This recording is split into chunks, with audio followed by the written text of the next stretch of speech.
Welcome to the Global Hemophilia Report, a podcast where science meets storytelling to drive change. I'm your host, Patrick James Lynch. This show is produced by Bloodstream Media and Believe Limited with support from our senior scientific advisor, Dr. Donna DiMichele, and it's made possible thanks to our featured advertiser, Sanofi. Today's question: are we measuring the right things in hemophilia care? And if not, what should we be measuring instead or in addition to? Hemophilia care has come a long way, but are we truly measuring what matters? We dive in right after this. Sanofi seeks to break barriers for people with hemophilia through groundbreaking science so they can live beyond the limitations of their condition. Learn more about Sanofi's commitment at redefininghemophilia.com. When we talk about successful hemophilia treatment, whether it's with novel or traditional therapies, we talk about elevated factor levels or the equivalent thereof. We talk about reducing annualized bleed rates or ABR. We talk about joint health in measurable and trackable ways. I have to be honest, we see the ABR data, absolutely, but I don't think we see that real picture of what it's like to be a person living with this condition. We can measure factor levels, we can measure bleeds, but too often we fail to measure the total impact of disease on overall quality of life. And this failing means that we are missing the bigger picture. That's where nurses like Cathy Harrison come in. I'm Cathy Harrison. I'm an advanced nurse practitioner in the Sheffield Haemophilia Centre. For many families, the nurse is the first steady voice that they hear after diagnosis, and the one that remains through every stage of treatment and transition.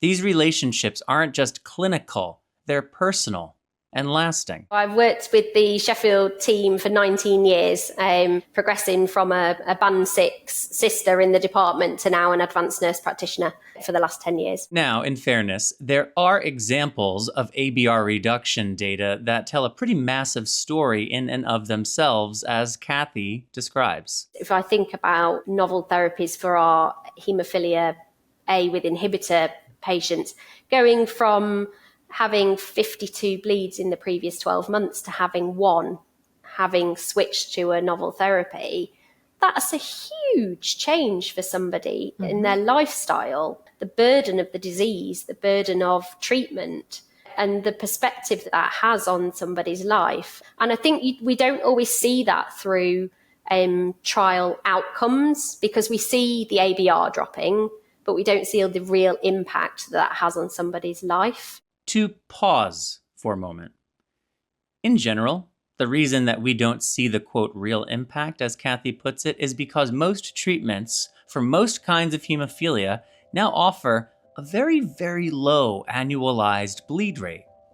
So a drop from 2.8 bleeds per year to 1.6 bleeds per year, as an example, does not really communicate much about the proposed value of one treatment and dosing regimen over another. Whereas if we think about the impact of being able to go on holiday and not take a suitcase full of factor with you, being able to be more active and therefore see an improvement in your overall health as well as your musculoskeletal health, being able to go for a walk through the park and look at the scenery and not look at their feet because they're worried about falling and the risk of a bleed.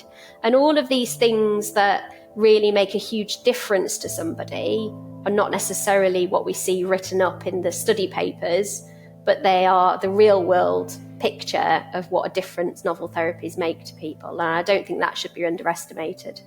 I love the examples that you've used. Scientific advisor, Dr. Donna DiMichele. Because one of the struggles oftentimes with novel therapies, they're certainly seeing it in gene therapy, is really measuring the impact of innovation on health-related quality of life using the instruments that currently exist. And that's why it's so fascinating to hear you talk about the real-world experience and the impact as you see it on sometimes, just the simple joys of life, which Absolutely. are not measured in most of the instruments. I think luckily as a wider community realizing it's not just about those numbers, right? There are other questions we need to be asking ourselves. So if it's not just about the numbers, and if there are other questions we need to be asking ourselves, what are those questions? Who do we ask them to? Joining Cathy on today's episode, we have Brittany Savage. My name is Brittany Savage, and I am a bleeding disorder transition nurse practitioner, meaning I work with our adolescents and our young adults. I am from Indianapolis, Indiana. I work for Innovative Hematology, and Indiana Hemophilia and Thrombosis Center is a name that you might be a little bit more familiar with, but we're now under this bigger umbrella. Both of our guests today are nurse practitioners, and they offer a uniquely valuable lens into the patient experience. Unlike specialists who may see someone once or twice a year, nurse practitioners often embed themselves into the day-to-day realities of care, building relationships, tracking progress, and seeing the full picture of a patient's life, not just their labs. A lot of nurses tend to have. It's like getting to know somebody on a really personal level for long periods of time. I think that helps nurses naturally. You have this deep interest for, okay, I really know you pretty well over the course of many years, and let's sit together and talk about where your options are. It's not like a cookie cutter sort of situation. Research, including studies published by the American Association of Nurse Practitioners, shows that patients receiving care from nurse practitioners report higher satisfaction with their healthcare outcomes. Their care is also associated with fewer hospitalizations, improved management of chronic conditions, and lower overall healthcare costs. So I think having those relationships really helps. We're seeing multiple generations of families, so you really know people and families, so you really have that connection with them. With increased connection comes increased communication, which is essential, in particular when it comes to patients learning about and understanding novel treatments. There's all this such exciting evolution of therapy that having an understanding of the basic science and being able to build on that and explain that in as simpler terms as possible so that people can really understand it is, I think, one of the most important parts of my job. I think it's nice that we have these long-term relationships because with all of the different options, I think it's important not to rush people through that decision-making process, right? Like, I think you give information, you let that set, you ask what do you think about this? Hey, you're here in clinic right now. You don't need to tell me exactly what your decision is right now. I just want you to know what your options are. And like revisiting things, asking over time how their life has changed. And are you thinking about any changes in treatment because of any lifestyle changes? It's based off of where they're at month to month. So I think that's nice to have that long-standing relationship as you're having those discussions, because sometimes you need some time to sift through the information. And from the patient side, that's me again, in conversation with Brittany. Having those conversations with someone I trust and have had a relationship with over time helps me feel more confident in whatever we arrive at, because the process feels really well informed through a trusted relationship. What feels challenging is how to account for the value of that trusted relationship over time in the way that we account for value of an annual bleed rate or a quality of health metric. Where in the input matrix do we have a data set for the value of the relationship between the clinician and the patient over time, so that the shared decision-making process is as richly informed as possible? Is it crazy to think we could ever have something like that? Hey, never say never. I spend a lot of time with our patients outside of clinic, at events and chapter events and camps and all of that. And I found that it makes a huge difference in trust. Like, they know me on a more personal level, and it would be interesting to look at data related to that and hear from them, whether it's survey results or I don't know what that would look like, but I think it's a really good point. From that trusted relationship between a nurse practitioner and their patient comes the opportunity for the healthcare provider to ask some of these more qualitative questions that we've been referencing. We need to understand what their goals are as well from their treatment. So having that conversation in clinic, actually, what do they want to achieve in life? Is it that they want to be able to go to work, but then they want to be able to go out and play with the kids at the end of the day, or that they're not bothered about all of that sort of thing, being active. They just want to put their feet up when they get home. They've had enough. We need to understand what their goals are, just the same as them understanding what our goals are and them understanding their condition and what an impact the treatment or lack of treatment has on them long term. I think it's really challenging with lots of novel therapies coming on board to keep up with that as well in clinic. And I think what we need to ensure is that every interaction counts. So every contact that we have with somebody is an opportunity to provide information, give them an update, get an update from them about what their life circumstances are, how treatment is going for them, how life is going for them, what the family looks like. There's more to talk about, and I think this kind of goes along with what I was mentioning earlier.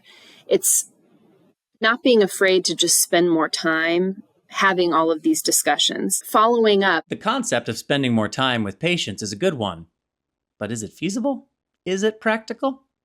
Technology has changed too, so you don't necessarily have to have somebody drive back a week later if you want to continue your conversation. You can follow up via telehealth and still meet face to face and continue some of your conversations. So I think with all of the options right now, maybe starting more general and introducing those, leaving time to dig a little bit deeper, have them think on it, following back up and answering any questions that they have. And have that real holistic picture, because it might not be us as nurses that they need to talk to. It might be our psychologist, it might be our social worker, it might be our physiotherapist. So we need to understand that it's not just about one team member, but about multiple disciplines having an influence and supporting someone to make the decision that's right for them at that point.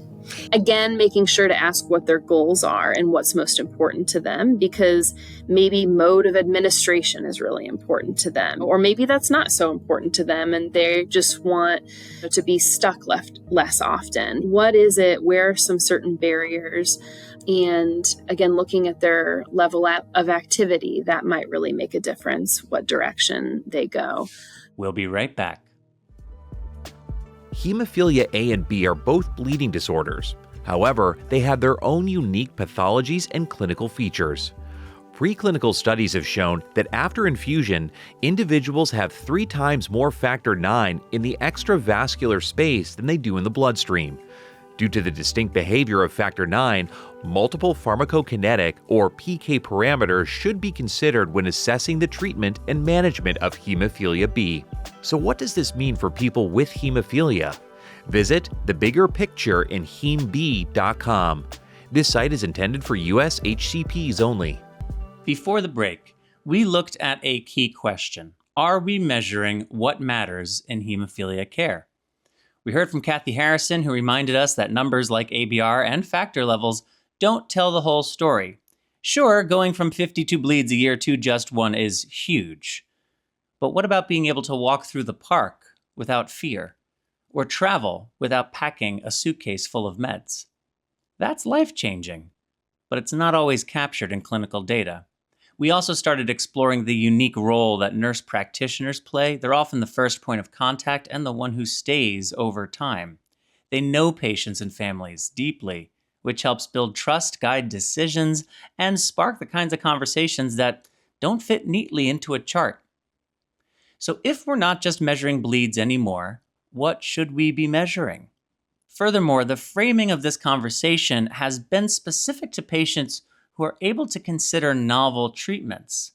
But what about the patients who cannot?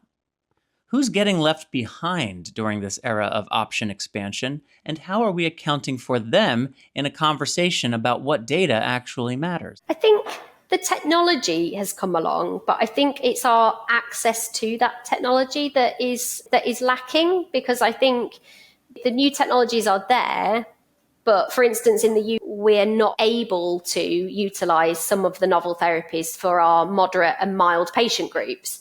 They're only commissioned for severe haemophilia, which is then problematic if you've got somebody with moderate haemophilia or mild haemophilia who actually is on prophylaxis but can only use standard half-life or extended half-life products, but not the ultra extended half-life and not our non-replacement therapies.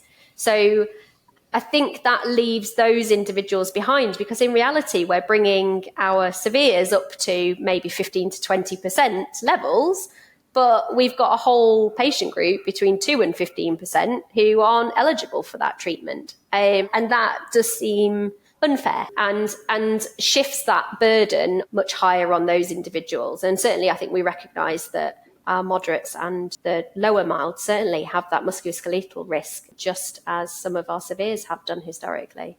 There's really been a reverse thinking about clinical severity now, right? Those that were mild are now potentially more severe than those who were so-called severe.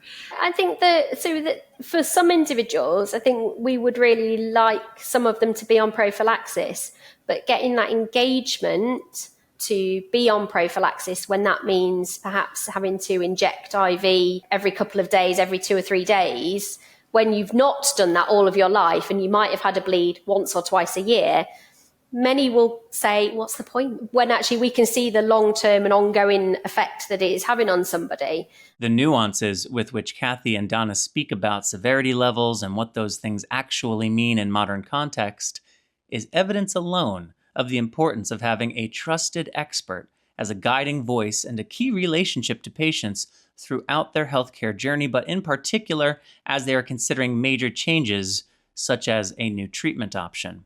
And it is not overstating the case to claim that that one relationship could ultimately be the key between a life and death event. I think additionally, if we think of our mild patient group, I do quite a lot of our adverse event reporting, and unfortunately we had 3 mild haemophilia men die in the last year secondary to intracranial hemorrhages.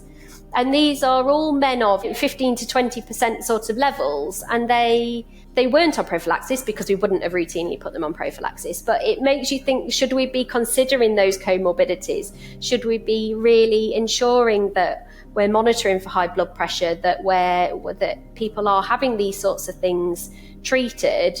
And should we be considering prophylaxis to manage these until they are managed hypertension? Because actually there's lots of different risks going on that can cause a catastrophic end event. So I think that there's lots of complexity in our mild patient group, and perhaps it's more difficult than it is in our severes because of the availability of various novel therapies. Another group that's been left out of the data, those who menstruate. Can we really say a treatment option is successful or not if we don't have data on over half the population?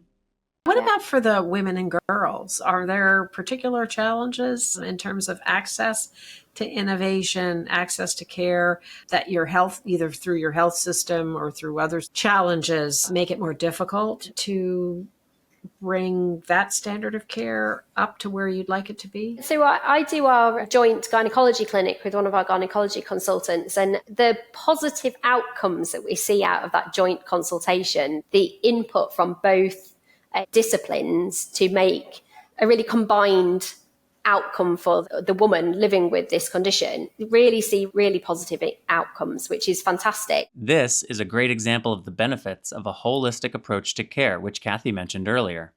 Healthcare providers across multiple disciplines can paint a more accurate picture of the quality of a patient's life and can improve efficacy of treatment. But I think one of the challenges is getting the women to the specialist service in the first place. The lack of awareness, sadly, from primary care physicians or from women in general about what is abnormal bleeding. And when they do present with abnormal bleeding, even with a self-assessment BAT or something, the GP still batting them away saying, your clotting screen's normal. Well, I'm not referring you to that. I'm not referring to anybody else. You just deal with it. I think that's really challenging, that when you know that there are so many people out there that really would benefit from access to specialist services. We explored this challenge in depth during our last episode on health literacy, which I encourage you to listen to if you haven't already.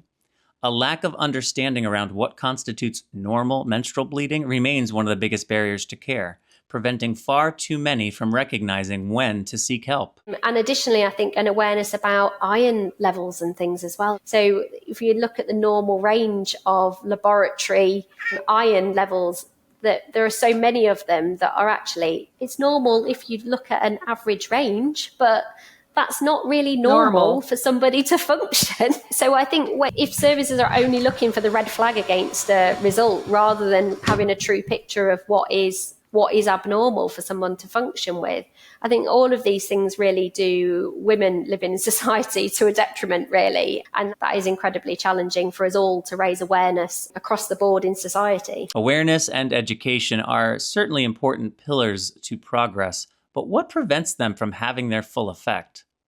What's standing in the way? I think one of the key barriers is an understanding of the condition and the treatment. We continue with Cathy and Brittany right after this.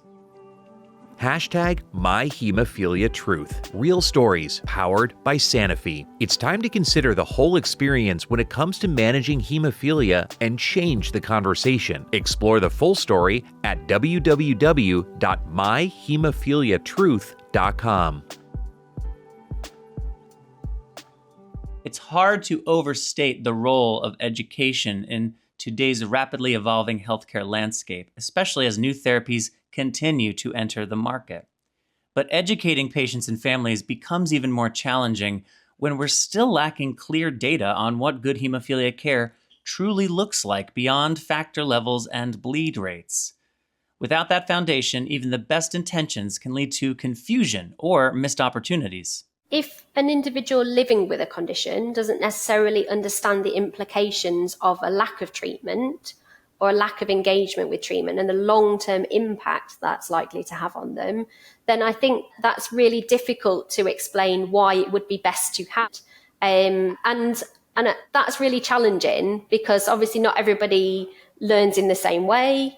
It's why it's really important that we gauge our health information at all different levels. We recognise in the UK the average reading age is 8. So we're thinking primary school level information that we're providing to people. We tend to take education in a step-by-step fashion. With one of the products, we have 4 education sessions, and we've divided things out so that it can be more bite-sized and less overwhelming. And we've divided it out so that from the get-go, there's certain information you want them to get. Mechanism of action, reported side effects, that sort of thing. But other things can wait a little bit, and it's important to just take the pace that needs to be taken with that individual. So if I think about our what we call our severe bleeders, and that's not to say it's all severe haemophilia, it's von Willebrand disease on prophylaxis, it's Glanzmann's. There's a mixture of people in the clinic, but that consultation is multifaceted. So it's got all of our disciplines as part of that consultation with the patient, plus or minus a family member.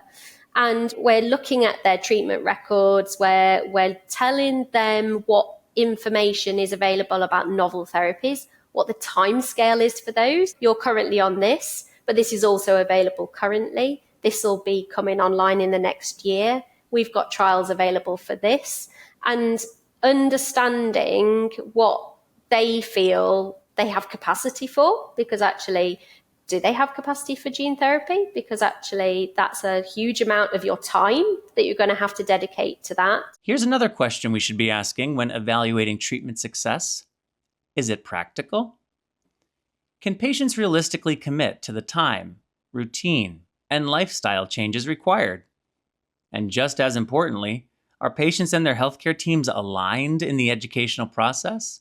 Or is there a disconnect in understanding and expectation? We are providing that information in lots of different ways. So we'll be providing that verbally in clinic. We might provide written information or graphic information. We may then follow that up with an email. So our nursing team will then follow that up with an email with additional resource. It might be a video to look at, or just being available on the telephone or via email to really consider other options, talk about that a little bit more, explore it further, because it's a lot of information to take in and then not have any point of contact for the next 3 to 6 months. So actually having that resource available through our nursing team for them to call back and say, oh, can we just talk about this a little bit more? Just tell me a little bit more about this.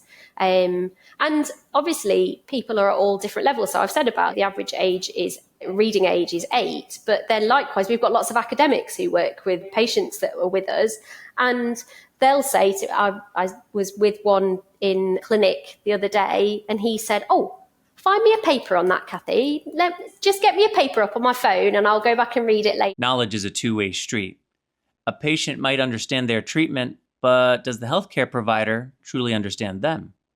Do they see how a novel therapy fits into that person's real everyday life, their routines, responsibilities, and goals? Without that mutual understanding, even the most advanced treatment can fall short. We have to recognize that different levels of educated people need different information, and that is a skill. I think that it's a knowledge of the person, and 19 years myself, one of my colleagues worked in the department for 30 years. That comes with knowing our patients, our families, their history, and things like, if we think about novel therapies, the route in which they're administered might be one of the barriers, because it might be that somebody's had hepatitis C and had a really bad experience with interferon therapy and injections, and therefore does not want a subcut therapy because they have all of that history and experience and trauma. The consideration of injecting in that route brings back all of that. And even with psychology input, they just don't want to go down that route. So I think we have to think of the person as a whole package and consider all of those things when we're exploring treatment options and education options. There's a whole world of insight that lives beyond the numbers, beyond ABR and factor levels, and it may be harder to quantify, but that doesn't make it any less vital to understanding what successful care really means. So here's my final question. What do we do with that qualitative information? And how might it shape the future of hemophilia care? I think that we're moving more in the direction of hey, listen, is there anything that you're not doing in your life that you would do if you didn't have hemophilia? Not so much, have you bled or have you not over the last year, but are you not doing something that you would have because you're afraid to, and you're afraid that your treatment regimen isn't optimal for that desire. So I think we're moving in that direction, but I don't know that we necessarily have those new acronyms or anything, or we're getting there. I think although treatment's come a really long way, I don't think somebody with haemophilia is necessarily going to ever have a haemophilia-free mind, because I think just like we are as nurses, they are constantly risk assessing every situation. So it might be that there is less risk assessment required than there would have been before some of the novel therapies that people are on. But I think there is still that, I'm going to do this today, but actually, am I okay to do this today? I do think treatment has come such a long way. I don't think even 10 years ago I'd have thought that one of our severe haemophiliacs would have been a firefighter. So we've got a firefighter, professional footballer, those sorts of things that you'd have thought 10 years ago, there's not a chance I'd have thought that would have been a conversation I'd have been having in clinic. But it is, and that's incredible. Today we asked a bold question. Are we measuring the right things in hemophilia care? And what we heard through stories, insights, and lived experience is that while data points like ABR and factor levels still matter, they don't tell the whole story. They can't capture the fear of falling on a walk through the park, or the relief of not packing an extra suitcase just for medication. They can't measure the trust built between a nurse and a family over years of care. They don't reflect how it feels to make a treatment decision, not just based on outcomes, but based on life. We heard that the success of care isn't just clinical. It's practical, emotional, deeply personal. It's about understanding what the patient wants to do, who they want to be, and whether their treatment allows them to live fully in that direction. And perhaps most importantly, we were reminded that there are still entire groups of people being left out of the data. People with moderate and mild hemophilia, women and girls who bleed, those who don't have access to novel therapies or are never referred to specialty care at all. How can we claim to measure progress if we're not measuring everyone? Nurse practitioners like Cathy Harrison and Brittany Savage are showing us what it looks like to care in full color, not just in labs and charts, but in moments and relationships. They're the translators between innovation and everyday life. They're the ones asking the questions data alone can't answer. Is this working for you? What matters most right now? What are you afraid of? And what are you ready for? If we want to define success in hemophilia care more honestly, more completely, we need to start valuing these questions as much as we value the numbers.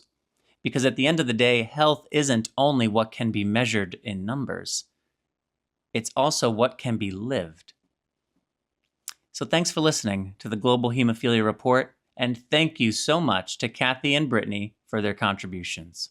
If you liked this episode, check out the library of past episodes like the one on health literacy we mentioned earlier at globalhemophiliareport.com, or search for Global Hemophilia Report wherever you get your podcasts.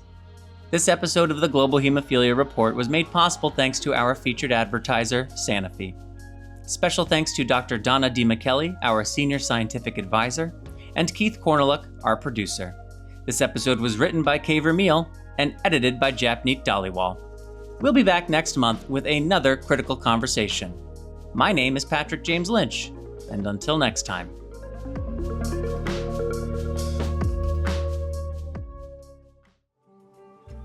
Sanofi is committed to bringing new perspectives and bold innovations to the global hemophilia community.